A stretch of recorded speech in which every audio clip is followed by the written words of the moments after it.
आज मैं आपको दिखाऊंगा रायपुर का छठ पूजा। नमस्ते, मेरा नाम है ओमकार। सारी तैयारी हो चुकी है घाट पे जाने की। सब सामान बांधा जा रहा है, फल फूल अच्छे से रख लिया गया है।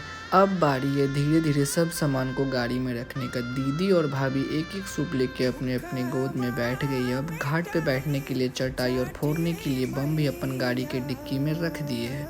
एक गाड़ी को बाय बोलने के बाद अब दूसरे गाड़ी को भी बाय बाय बोलने का समय हो गया है।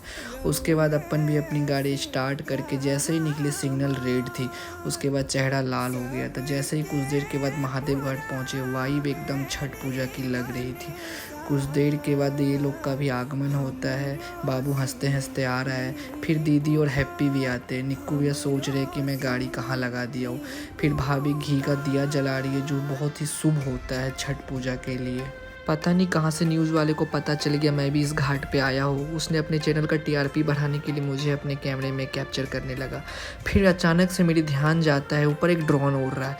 मैं बोला भैया आप भी मेरा लो, मैं भी आपका लेता हूँ। आप लोग गलत मत समझना, मैं वीडियो की बात कर रहा हूँ। उसके बाद क्या था, एक एक करके सब लोग पानी में जाने लगे थे। उसके बाद भाभी एक एक सूप को सीढ़ी पे सजाने लगी थी, क्योंकि हम लोग सूप को लेके ही पानी में खड़े होते हैं।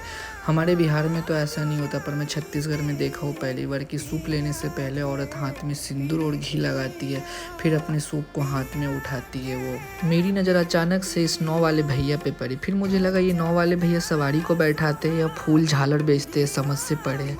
नज़दीक आते तो मैं पूछ भी लेता। वाह वाह क्या सीन है। छत्तीसगढ़ में भी केरला स्टाइल में ओणम फेस्टिवल हो रहा है, बोट रेसिंग। फिर ये भैया नकली फूल बेचने के लिए हमारे पास आ गए। फिर क्या था, धीरे धीरे समय बीतता गया। सब लोग अर्घ देने लगे। जब सब लोग अर्घ दे रहे थे तो फिर मैं और बाबू कैसे पीछे हटते। हम लोग भी अर्घ देने के लिए आ गए। हमारे साथ एक नन्हा सा बच्चा भी था, जिसका जिंदगी की पहली छठ पूजा हो रही थी, और उसने भी अर्घ दिया छठ माता को। फिर क्या था, फिर उसे गोद में लेके सभी लोग ने खिलाया दुलारा। उसके बाद मैं देखा पानी में कुछ हलचल हो रही है।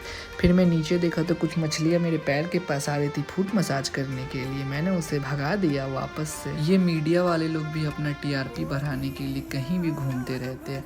मैंने सभी लोगों के साथ एक ग्रुप सेल्फी लिया। उसके बाद में कलश का दिए के दर्शन किया, जो बहुत शुभ होता है। फिर एक लड़का भीड़ में आके कूल बनने का कोशिश कर रहा था। इस बार मैं नाव वाले से पूछ लिया, भैया इतना नकली फूल लेके क्यों आप कूल बनने का कोशिश करते हो। मैं बाहर निकला तो एक झालमुड़ी वाले भैया बोलते हैप्पी छठ पूजा। मैं बोला भैया फ्री में खिलाओगे तो और मेरा हैप्पी हो जाएगा। फिर मैं सोचा घर जाने से पहले बम फोड़ लेता हूँ, पर बम फूट ही नहीं रही थी और माचिस जल भी नहीं रही थी, क्योंकि माचिस में 2-3 तीली बची थी। लास्ट तीली बची थी। मैंने लास्ट तीली से पता नहीं कैसे कैसे आग लग ही गया। उसके बाद आग लगा तो बम और पटाखा को गाड़ी के डिक्की में रख के वापस घर की ओर चल दिए। बाबू को बाय बाय बोल दिए थे। सब लोग गाड़ी में बैठ गए थे। अब बारी थी हमें निकलने की। 40-45 मिनट की ट्रैफिक के बाद किसी तरह घर पहुँचे, एकदम थके थके।